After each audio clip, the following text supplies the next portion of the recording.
So with the amazing casting resin that works quickly, you pour out equal amounts, and it has to be exact. I'm trying to see the line.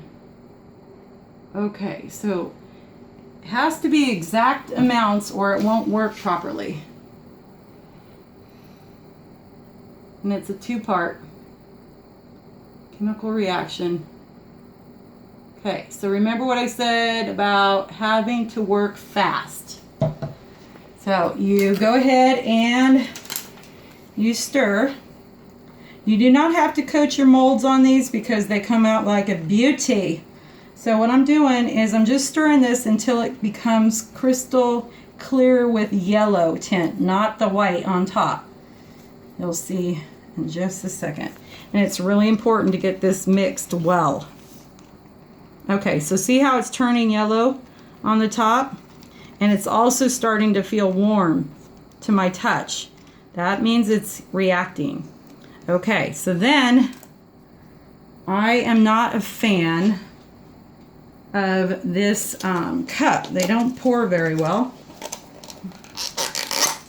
So I grab this one and I start pouring in the mold. You want to be careful not to overfill the molds because then you'll have to spend time trimming it, which is okay. I mean, you can trim it and you can use an X-Acto knife and trim it off, but try not to overfill and then you don't have to do that.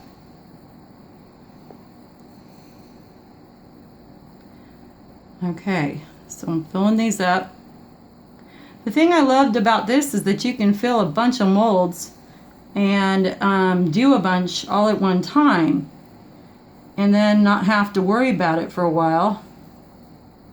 But again, halfway through the curing, now this is really turning warm on my hand, so I know I'm like running out of time.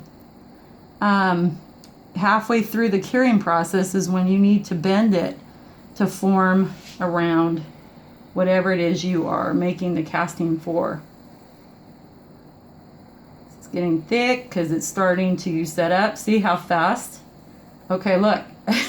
Perfect example. See this? It's set up. And you don't want to do that. But it's quick.